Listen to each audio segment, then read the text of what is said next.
Alright. May I send a serious message to Andrew Wellness, aka Bro God. You understand? Bro God, let me tell you this. I'm gonna tell you this straight. Me no business. Ooh, say what they want, say me no business. But right now, bro God, reach to a point where me I gotta talk the fucking truth. Me no business who want vex and who want say me a fuckery, and me no business who want say me switch or whatever. Me I gotta tell you one thing, bro God. I'm no business. Me not for hide my face, me I tell you, bro God, cause everybody knows me. Bro God, me I gotta tell you this. Bad man, me I gotta tell you one thing, me I gotta tell you. I'm not afraid for tell you. Me no business who want say anything, you know. But me I gotta tell you this, bro God. You see, yo, bro God, one thing me I tell you, looking at me, I me I tell you. You see, yo, you are one of the best prime minister Jamaica ever say.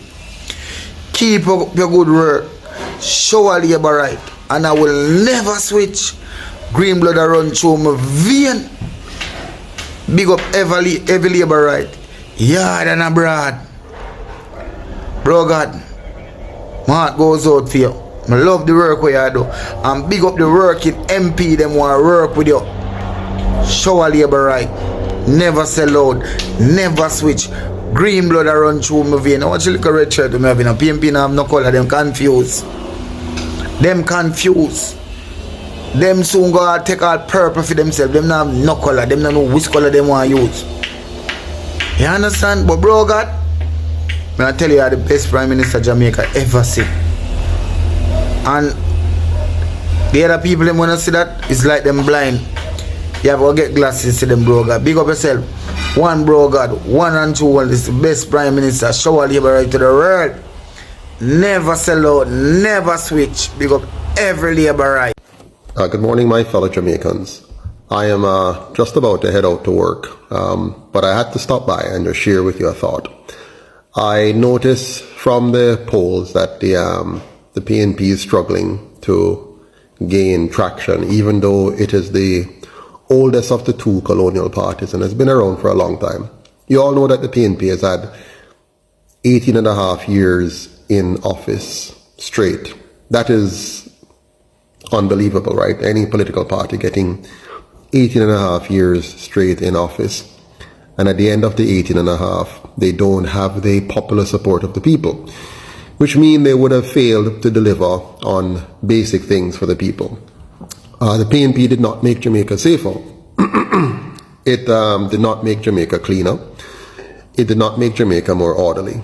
The PNP did not make Jamaica an economic success. In fact, by the time the PNP was finished with Jamaica, we had a massive banking crisis and FinSac, which was used to steal the wealth of many Jamaicans and concentrate in the hands of a few. You might recall that the PNP is supposed to be a socialist party, right? Which is supposed to make all of us economical equals and cause everybody to have a beautiful life with all the things, you know, that they should want. Good health care, well, free health care, free education, everybody having a job, everybody feeling happy and airy. Unfortunately, it doesn't work that way. You know, you don't get the good results you want by wishing.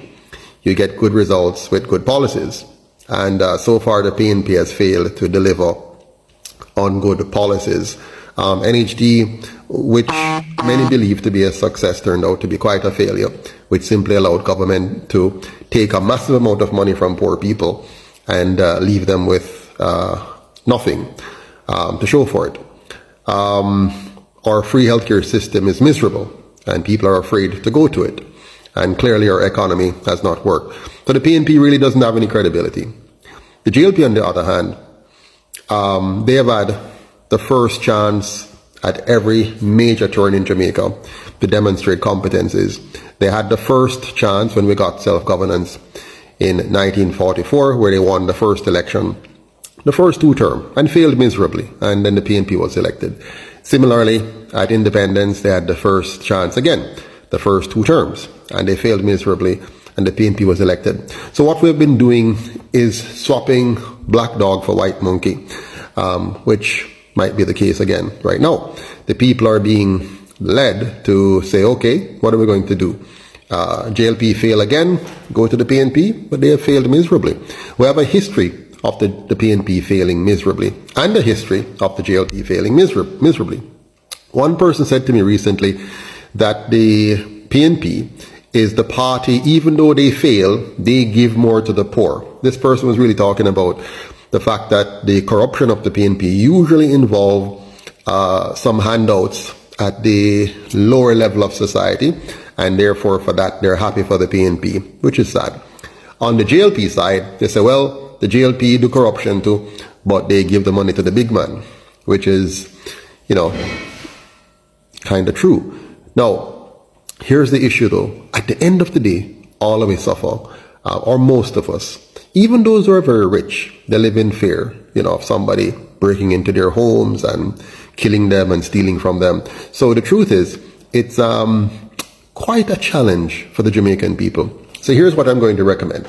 I'm going to recommend that the PNP, if they want to gain traction, to just fully steal the UIC's manifesto. Offer the people real change for a change. But of course, you're going to have to confess and tell the people the truth, that you have duped them, that you have tricked them, that you have lied to them, that you have misled them, that you have stolen from them. I mean, that was a massive, massive scam that PJ Patterson and Omar Davis pulled off back in the 1990s with the support of brilliant minds like Mark Golding and Peter Bunting. So they're used to scamming us, but I'm hoping that they might have a change of heart and say, listen, let's get serious now about fixing Jamaica.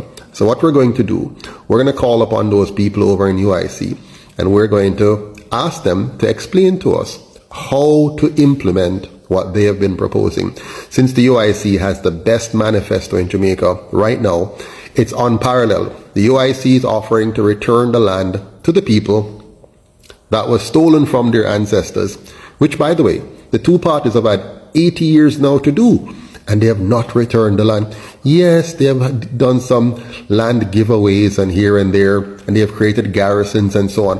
We're not talking about that. We're talking about Singapore style, where you truly make the people land property owners, where the majority of Jamaicans would be homeowners, and not for those big everlasting mortgages for all 25 or 30 years, but affordable, high quality homes. That's what the UIC is promising.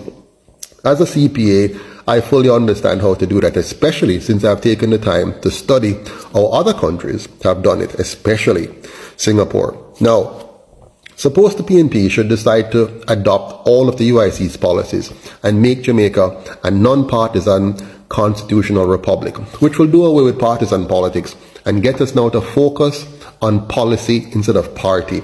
That's another big plus if the PNP would adopt that policy. Then, suppose they would move even further and make sure that we have a 100% publicly funded campaign financing system. What that means is that every single solitary candidate who qualifies, and by the way, we have tough standards. You can't just get up and say, I want to run for office. You have to have the qualification to serve the people. So what if we do that? And the PNP should decide to adopt that and make that one of their manifesto item. In fact, just move away from this socialism foolishness and focus on making Jamaica a meritocracy where everybody grows according to their merit, meaning no more connection business, no more corruption business, but instead it's a meritocracy where everyone rise according to their ability. Anyways, my time up. I have to go to work now. What's up, guys? Once again, welcome back to my YouTube channel. I'm your host Larry, and remember, if you're watching my videos for the first time, kindly like, subscribe, comment and share on my videos. Now, to my returning subscribers, I want you to know that I appreciate you for taking your time to always come back and watch my videos. To my new subscribers, my new viewers, I want you to feel much welcomed on board.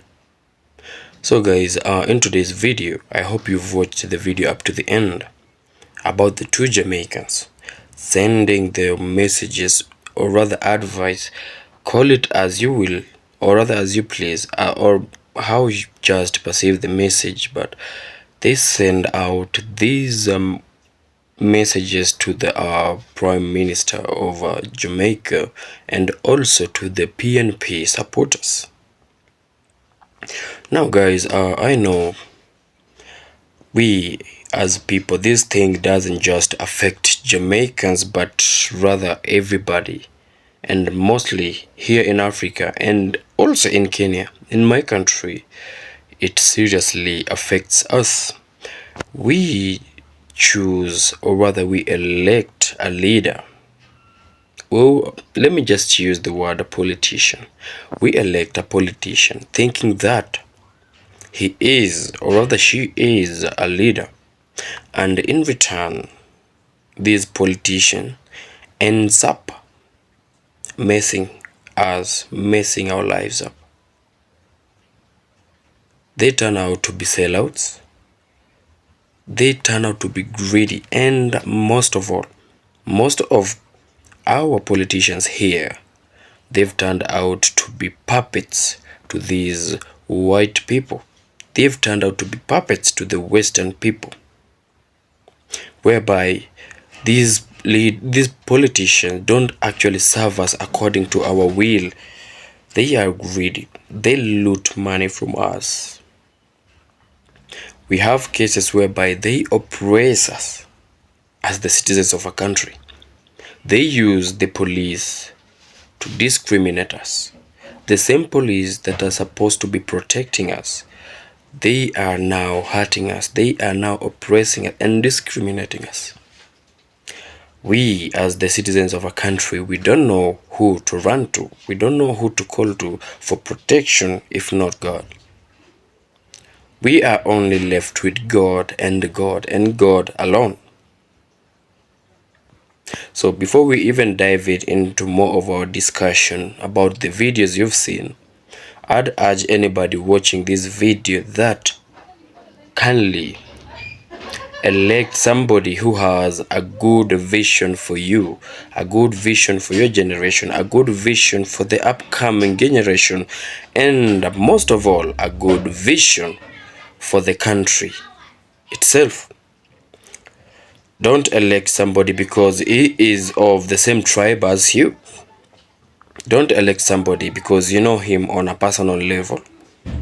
Elect somebody who has the qualities of a good leader. So I want to congratulate everybody who takes the time to speak up against these crude leaders, these crude politicians.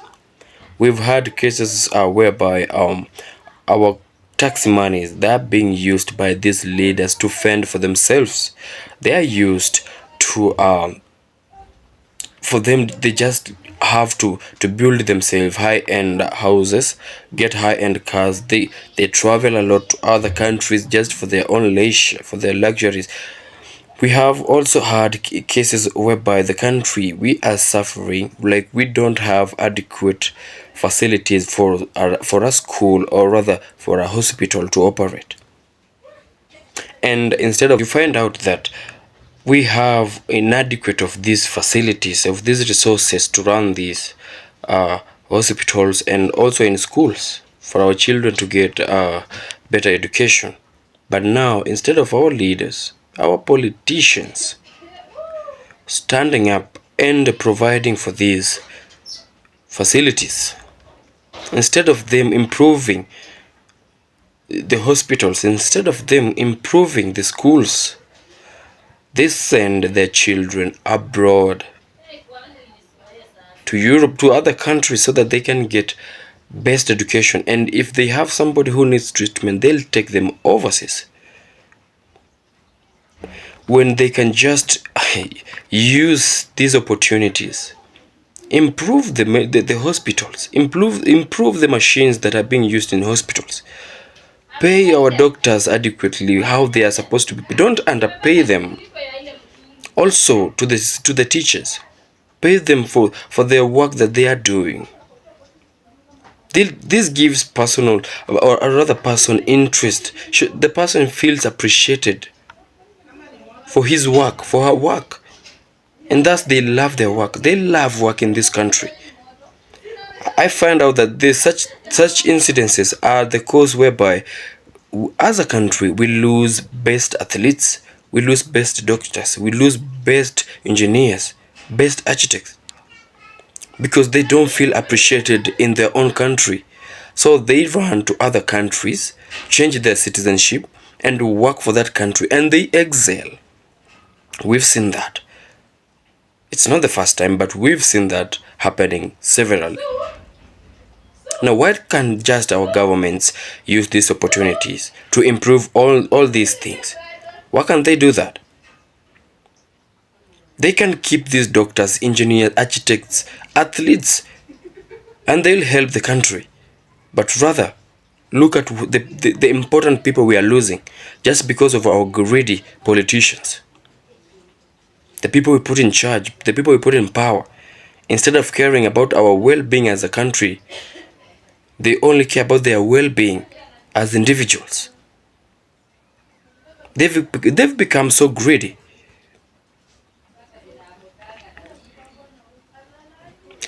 How I wish this could be a wake-up call to us as citizens of a country. Let's learn to vote in somebody who has a better vision for us and the country itself in general, not somebody who's greedy. So guys, engage me in the comment section. I'm your host Larry. Remember, if you're watching my videos for the first time, kindly like, subscribe, comment and share on my videos. To my returning subscribers, my viewers, thank you. And to my new viewers, my new subscribers, I want you to feel much welcomed on board. I'm your host Larry, and until we meet again, peace out.